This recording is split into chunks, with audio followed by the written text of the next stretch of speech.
হস্তরেখা প্রদীপ্ত চ্যানেলে আপনাকে স্বাগত জানাই। আজকে যে বিষয় নিয়ে আলোচনা করব আপনাদের সামনে, সে বিষয়টা হচ্ছে কলিযুগে আপনি রাজার মতন চলবেন। তো এটাই আজকে আমি আলোচনা করব, অর্থাৎ আপনি কলিযুগে রাজা হবেন। তো এটা আপনারা প্রত্যেকে দেখুন ভিডিওটা শেষ পর্যন্ত। আজকের ভিডিওটা দেখলে পরে আপনি কলিযুগে রাজা হবেন, অর্থাৎ আপনার প্রচুর টাকা পয়সা, ধন দৌলত, লাক্সারিয়াস লাইফ সমস্তটাই হবে, যেটা আপনারা প্রত্যেকে চান। বর্তমান সমাজে মানুষের যে যে চাহিদা থাকে, সমস্ত চাহিদা আপনার পূরণ হবে। এটা দেখতে গেলে পরে হাতে কোথায় এই চিহ্নটা থাকে সেটা আপনারা আজকের এই ভিডিওতে দেখতে পাবেন, এবং এই চিহ্নটা আপনার হাতে আছে কিনা আপনারা প্রত্যেকে মিলিয়ে নিন। থাকলে পরে আপনার এই কলিযুগে রাজা হওয়ার এই যে স্বপ্ন, সেটাও পূর্ণ হবে এবং রাজা আপনি 100% হবেন, এবং এটা আপনি নিজের হাত দেখে বিষয়টা বুঝতে পারবেন। তো এটা ছেলে এবং মেয়ে উভয়ের ক্ষেত্রে প্রযোজ্য। আপনারা প্রত্যেকে ভিডিওটা শেষ পর্যন্ত দেখবেন, আর আপনার হাতে এই রেখা আছে কিনা সেটা একটু দেখে নিন। চলুন কথা না বাড়িয়ে আজকের আলোচনায় আসি, মূল আলোচনায়। তো প্রত্যেকে আপনারা লক্ষ্য করুন আপনার হাতের দিকে। হাতে আমি প্রথমে কিছু রেখার সঙ্গে একটু পরিচয় করে দিই, এই বিষয়টা প্রত্যেকে জানা দরকার। তাহলে পরে আপনারা আজকের এই ভিডিওটা বুঝতে প্রত্যেকের সুবিধা হবে। প্রথমে দেখুন হাতে এরকম একটা রেখা আছে, যেটাকে হৃদয় রেখা বলা হয়। তারপরে এইরকম একটা রেখা আছে, এই রেখাটা আপনার বলা হয় শিরোরেখা, এবং তার পাশ দিয়ে দেখবেন একটা এরকম রেখা, যে রেখাটা দেখাচ্ছে এটাকে বলা হয় আপনার জীবন রেখা। প্রথমে আপনারা হাতে তিনটি রেখার সঙ্গে পরিচিত হলেন, এবং সর্বশেষ যে রেখা দেখাচ্ছে আপনাদেরকে, এটাকে বলে ভাগ্য রেখা। দেখুন আপনার হাতে এই চারটি রেখা কম বেশি প্রত্যেকের হাতেই আছে। এবার যেটা দেখতে হবে আপনাকে, কলিযুগে রাজা বা কলিযুগের রাজা হতে গেলে পরে হাতে যে স্থানটা দেখতে হয় সেটা আমি দেখাচ্ছি, এবং যে চিহ্নটা দেখাতে হয় সেটাও আবার আমি আপনাদেরকে দেখাবো। আপনারা দেখুন, প্রথমে আপনাদের হাতটাকে সোজাভাবে ধরবেন, যেমনটা আমি আপনাদেরকে দেখাচ্ছি। এই হাতে সোজাভাবে ধরে এবং সূর্যের আলোতে দেখবেন আপনারা হাতটা, তাহলে পরে হাতের রেখাগুলো আপনারা সুন্দরভাবে বুঝতে পারবেন। চলুন আপনারা দেখুন আপনার হাতের এই আঙুলের দিকে, যে আঙুলটা দেখাচ্ছি মধ্যমার আঙুল, অর্থাৎ এটাকে শনির আঙুলও বলা হয়। এই মধ্যমা আঙুলের দিকে লক্ষ্য রাখুন। মধ্যমা আঙুলটা আপনার সোজা হতে হবে, লম্বা হতে হবে, বাঁকা হলে হবে না। অর্থাৎ দেখবেন অনেকের মধ্যমা আঙুল এদিকে বাঁকা হয়, ঠিক আছে, এরকম বাঁকা না, বা এদিকে বাঁকা হয়, এরকমও না। আপনার এই মধ্যমার আঙুলটা সোজা হতে হবে। কলিযুগে রাজা হতে গেলে পরে আপনার মধ্যমা আঙুলটা সোজা হতে হবে, লম্বা হতে হবে। এটা গেল প্রথম বৈশিষ্ট্য।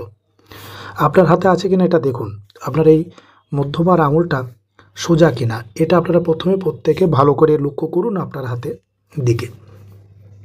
এবার দেখুন এই আঙুলটা সোজা, এটা মিলে গেল প্রথম শর্ত। এবার দ্বিতীয়টা হচ্ছে যে আপনার এইখান থেকে যে স্থানটা আমি দেখাচ্ছি, মধ্যবর্তী যে ক্ষেত্রটা, আপনারা নিজেদের হাতের এই স্থানটা দেখে নিন। এই স্থানটাই হচ্ছে শনির ক্ষেত্র, ইংরেজিদের স্যাটার্ন মাউন্ট বলে। তো আপনার এই শনির ক্ষেত্রটা আপনারা প্রত্যেকে একটু ভালো করে দেখুন আপনার হাতে। এই শনির ক্ষেত্রে প্রথমে চিহ্নটা দেখায়, তারপরে গ্রহের অবস্থান কীরকম হয় সেটাও আমি বলে দেবো আপনাদেরকে। তো আপনারা দেখুন আপনার হাতে এই স্থানটা কীরকম। এই শনির ক্ষেত্রটা আমি যে চিহ্নটা দেখাচ্ছি, এই চিহ্নটাকে দেখুন। তো এই শনির ক্ষেত্রে যদি আপনার আমি যেভাবে দেখাচ্ছি এইভাবেই আপনারা বুঝুন। এখানে যদি এরকম কোনো চিহ্ন হয়, ভি চিহ্ন আছে কিনা দেখুন প্রত্যেকে। শনির ক্ষেত্রে ভি চিহ্ন থাকলে পরে আপনি রাজা, আপনার সমস্ত আশা আকাঙ্ক্ষা সমস্তটাই পূরণ হবে, এবং প্রচুর অর্থ আপনার থাকবে, যেটা রাজার মতো চলতে গেলে পরে দরকার। তো দেখুন আপনার হাতে এই ধরনের চিহ্ন আছে কিনা। যে রেখাটা দেখালাম এই রেখাটা কিন্তু পরিবর্তনশীল, আজকে অনেকের হাতে নেই, কিন্তু ভবিষ্যতে যে কোনো সময় আপনার হাতে এই রেখা আসতে পারে। আপনার একটা কথা জেনে রাখুন, হাতের রেখা কিন্তু সময়ে অনুসারে চেঞ্জ হয়। যে রেখাটা দেখালাম এই রেখাটা আপনার 2 থেকে 3 মাস অন্তর অন্তরে আপনার হাতে আসতে পারে, যে কোনো সময় যে কোনো মুহূর্তে। আমাদের হাতে এই যে হৃদয় রেখা, শিরোরেখা, জীবন রেখা এবং এই ভাগ্য রেখা, এই চারটি রেখা ছাড়া এই চারটি রেখাও কিন্তু পরিবর্তন হয় একটু দীর্ঘ সময় ধরে, একটু অনেকটা সময় লাগে এই চারটি রেখা পরিবর্তন হতে। কিন্তু এই রেখাটা পরিবর্তন হতে 3 থেকে 4 মাস লাগে, ঠিক আছে, 3 থেকে 4 মাস, এটাও জেনে রাখুন আপনারা। তাই আজকে নেই, ভবিষ্যতে যে কোনো সময় যে কোনো মুহূর্তে আপনার হাতে এই রেখাটা আসতে পারে। তাই এই রেখাটার সঙ্গে আপনারা প্রত্যেকে পরিচিত হন। 3 থেকে 4 মাস লাগে। তাই শনির ক্ষেত্রে এই চিহ্নটা অত্যন্ত শুভ চিহ্ন। তো আপনাদের হাতে যে কোনো সময় যে কোনো মুহূর্তে আসতে পারে। এবার আসি, এই শনির ক্ষেত্রটা কীরকম হতে হবে এটা আপনাদের জানা দরকার। তো সেটা আমি জানাচ্ছি। তো রাজার মতো চলতে গেলে পারে, রাজা হতে গেলে পারে কলিযুগে পর্যাপ্ত অর্থ যদি আপনার হাতে থাকে, তা শনি আপনার শুভ হওয়াটা অত্যন্ত দরকার। তা শনি অশুভ বা শনি শুভ এটা আপনারা কীভাবে বুঝবেন? প্রথমে আপনার হাতটাকে সোজাভাবে ধরুন এবং পর্যাপ্ত সূর্যের আলোতে, পর্যাপ্ত আলোতে আপনারা দেখুন আপনার শনির ক্ষেত্রটা। আমি যে স্থানটা আপনাদেরকে দেখাচ্ছি এই শনির ক্ষেত্র দিকে লক্ষ্য রাখুন। দেখুন তো এখানে গর্ত আছে কিনা, নিচু কিনা এই স্থানটা নিচু, গর্তযুক্ত বা বসা, এটা আপনারা আগে লক্ষ্য করুন। যদি নিচু, গর্তযুক্ত এবং বসা হয় তাহলে আপনার শনি অশুভ। শনি আপনার অশুভ, অর্থাৎ আপনাকে আপনার সমস্ত কাজ বাধা বিঘ্ন মধ্য দিয়ে যাবে। আপনি অর্থনৈতিক সংকটের মধ্যে পড়বেন, ঋণ আপনার হবে, প্রচুর ঋণ হবে যদি শনি আপনার নিচস্থ হয় বা নিচু হয়। তার মানে শনি নিচস্থ বা শনি নিচু হলে পারে আপনার সমস্ত কাজটাই হবে বাধা বিঘ্ন এবং দারিদ্রতা আপনার মধ্যে আপনার জীবনে আসবে। দেখুন আপনার নিচু আছে কিনা, তাহলে আপনি দারিদ্রতা আসবে এবং ঋণ নিয়ে আপনি হবেন, ঋণগ্রস্ত আপনি হবেন যদি আপনার হাতে শনির ক্ষেত্রটা নিচস্থ হয়। এবার আসুন, শনির ক্ষেত্রটা দেখে লক্ষ্য রাখুন যদি বেশি উঁচু এবং উভার হয় তাহলে আপনি কি হবে, আপনার অলসতা আপনার মধ্যে বেশি দেখা দেবে, অলসট ব্যক্তি আপনি হবেন। যদি উঁচু এবং উভার নিয়ে থাকে, শনির ক্ষেত্র কখনো উঁচু এবং উভার নিয়ে থাকাটা উচিত নয়। শনির ক্ষেত্র উঁচু এবং উভার নিয়ে থাকলে পারে আপনি অলস ব্যক্তি।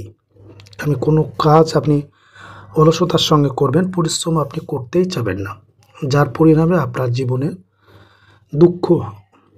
দুঃখ কষ্ট এবং বেদনাপূর্ণ জীবন আপনার হবে। যদি আপনার শনির ক্ষেত্র উঁচু হয় তাহলে কি হতে হবে, শনির ক্ষেত্র দেবে ফ্ল্যাট। যেমনটা এই হাতটা দেখুন, আপনার হাতটা সোজাভাবে, বারবার বলছি লক্ষ্য করুন, সোজাভাবে ধরুন, দিয়ে এই স্থানটা দেখুন, এই হাতে না উঁচু না নিচু, সমতল। শনির ক্ষেত্র সমতল হলে পারে আপনার কলিযুগে আপনি রাজার মতন চলবেন, এটুকুন আপনাকে গ্যারান্টি দিয়ে আমি বলছি। মিলে নিন, শুধু শনির ক্ষেত্র দেখে আপনি বুঝতে পারবেন আপনার রাজা হওয়ার বা রাজার মতো চলার মতন পর্যাপ্ত অর্থ আপনার থাকবে কি থাকবে না। তাই প্রথমেই দেখুন আপনার শনির ক্ষেত্রটা সমতল কিনা, সমতল হলেই আপনি রাজার মতন চলবেন, গ্যারান্টি সহকারে আপনাদেরকে আমি বলছি। সেই সঙ্গে আপনার ভাগ্য রেখাটা যদি সুন্দর এবং সুস্পষ্ট হয় তো আপনি রাজা এই কলিযুগে। এবং এই যে জীবনরেখাতে যদি রাহু রেখা না থাকে তাহলেও আপনি রাজা কলিযুগে। তো আশা করি আজকের এই ভিডিওটা আপনারা বুঝতে পেরেছেন। অনেক রেখা নিয়ে আমি আলোচনা করলাম আজকের এই ভিডিওতে। এই রেখাগুলোর মধ্যে প্রত্যেকটা রেখাই আপনার হাতে থাকতে হবে এমনটা নয়, যে কোনো একটা রেখা যদি আপনার হাতে থাকে তো কলিযুগে আপনি রাজা হবেন, রাজার মতন চলবেন, পর্যাপ্ত অর্থ থাকবে, গাড়ি বাড়ি সমস্ত কিছু আপনার হবে এবং খুব সুন্দর জীবনযাপন আপনি করবেন। এই রেখাগুলোর মধ্যে যে কোনো একটা রেখা আপনার হাতে থাকলে পারে।